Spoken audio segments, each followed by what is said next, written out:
Je vous demande de vous arrêter. C'est quoi encore? Couleur tropicale. Il y a pas de dignité sans liberté. Nous préférons la pauvreté dans la liberté à la richesse dans l'esclavage. Couleur tropicale avec condition. Je vais cartonner, on va cartonner à mort.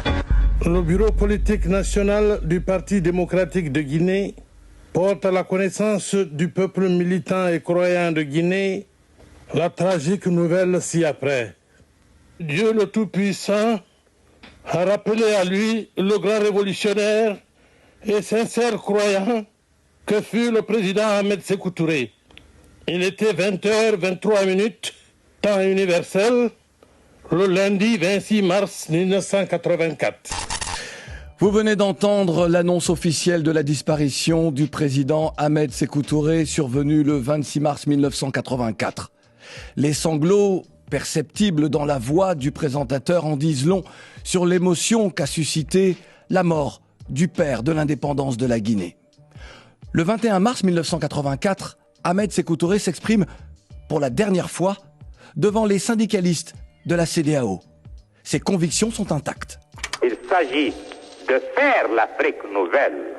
Il s'agit de faire de la sous-région de l'Afrique de l'Ouest un élément dynamique dont la contribution à l'édification du continent serait à retenir, et en tout cas, serait à la dimension de la farouche volonté des États de l'Afrique de l'Ouest de devenir chaque jour africains, en se débarrassant de toutes les séquelles de la domination étrangère, en affirmant non seulement la volonté d'être, la volonté de devenir, mais en assumant la responsabilité dans l'édification de bases solides à l'économie africaine, dans l'affermissement des valeurs socio-humaines de nos peuples.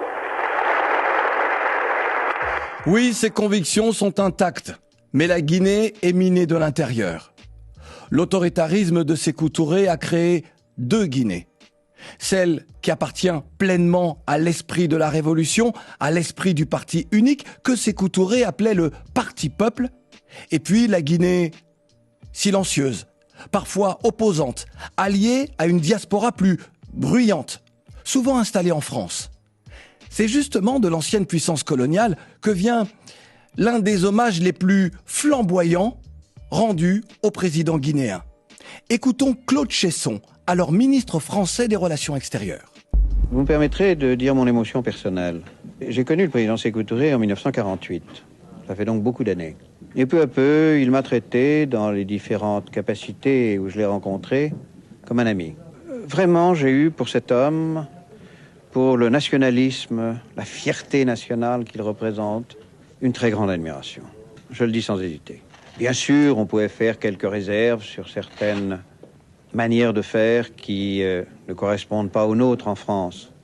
Mais je le répète, sa fierté nationale, la proximité de son peuple, le parti qu'il dirigeait, le Parti démocratique de Guinée, était extraordinairement démocratique à la base. J'ai voyagé avec lui dans les villages, dans les petites villes, et j'ai pu voir l'accueil que lui faisaient les Guinéens. Sékou Touré, pour moi, c'est le Guinéen dans toute sa fierté. La fierté d'Ahmed Sékou Touré, la fierté du grand Guinéen qu'il était. La fierté d'Ahmed Sékou Touré, effectivement, est connue de tous. Il avait fait de la Guinée la base arrière de bien des luttes, des guerres de libération, des combats contre la ségrégation et l'apartheid. N'a-t-il pas accueilli, offert l'asile à Myriam Makeba, engagée contre la domination blanche en Afrique du Sud, et à Stokely Carmichael, son mari, et un des leaders des Black Panthers? Mais si nous regardons dans le rétroviseur de l'histoire, l'on ne doit rien occulter. Le camp Boiro, les tortures infligées à des traîtres à la Révolution et à des innocents. Mais comment bâtir une nation dans le contexte des indépendances, souvent factices, lorsque vos ennemis sont si loin et si proches à la fois, des voisins, des frères? Les graines de la haine ont germé dans le cœur de bon nombre de Guinéens. Écoutons Léopold Sédar Senghor parler de l'homme qui a eu le courage de dire non à la France. Sékou Touré est un homme complexe. Je crois que son malheur a été de n'avoir pas pu prolonger ses études jusqu'à l'université, car il avait des qualités. C'était un homme intelligent, c'était un patriote et c'est un homme qui aimait profondément l'Afrique. Il y a sa longue lutte contre le colonialisme et en faveur de l'indépendance. Il y a le tournant qu'il a pris il y a quelques années quand il a fini par voir clair dans le jeu du communisme international. Mais on ne peut pas oublier la dictature sanglante qu'il a exercée sur la Guinée pendant quelques 2 décennies. Encore une fois, l'homme n'est pas banal, l'homme n'est pas méprisable, ce n'était pas un saint, ce n'était pas un démocrate, mais je crois que profondément, au fond de lui-même, c'était un patriote africain. On peut ne pas être d'accord avec le propos de Senghor, mais reconnaissez que le président Senghor résume bien la complexité de Sékou Touré que l'époque peut aisément expliquer. Guerre froide, décolonisation, création des non-alignés. D'Ahmed Sékou Touré, Senghor rappelle aussi, et c'est important, son amour de l'Afrique, à une époque où certains étaient prêts à toutes les manigances, à toutes les soumissions pour rester au pouvoir.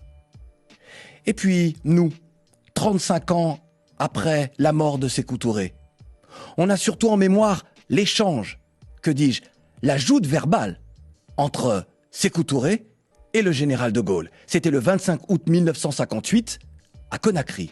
Écoutez, c'est culte. Monsieur le Président, vous venez en Afrique précédé du double privilège d'appartenir à une légende glorieuse qui magnifie la victoire de la liberté sur l'asservissement et d'être le premier chef du gouvernement de la République française à fouler le sol de la Guinée. Il n'y a pas de dignité sans liberté. Car tout assujettissement, tout contraire imposé et subi, nous préférons la pauvreté dans la liberté à la richesse dans l'esclavage. Notre option fondamentale, qui à elle seule conditionne les différents choix que nous allons effectuer, réside dans la décolonisation intégrale de l'Afrique, ses hommes, son économie, son organisation administrative.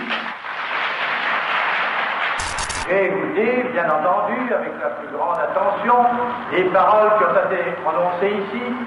Nous croyons, je crois, depuis des années, et je l'ai prouvé quand il fallait, que les peuples africains étaient appelés à leur libre détermination. Et dans ce cas, je garantis que la métropole n'y fera pas obstacle. Elle en tirera, bien sûr, les conséquences. Mais d'obstacle, elle n'en fera pas. Et votre territoire sera comme il le voudra, dans les conditions qu'il voudra, suivre la route qu'il voudra. La réalité fut tout autre. La Guinée de Sékou Touré fut la proie de toutes les tentatives de déstabilisation et de coups d'État. En représailles, de 1965 à 1975, le président Sékou Touré décide de rompre toute relation diplomatique avec la France. La Guinée est isolée.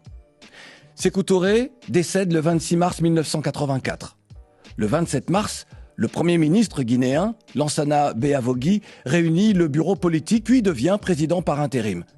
Ce qui aurait dû être un processus de 45 jours comme le voulait la Constitution est brutalement stoppé le 3 avril 1984 par un coup d'État militaire. La junte dénonce les dernières années du pouvoir de Sékou Touré, une dictature sanglante. C'est le grand déballage et les règlements de compte. Messieurs, chalet. C'est quoi encore? Couleur tropicale ou rien? Couleur tropicale avec Claudicia.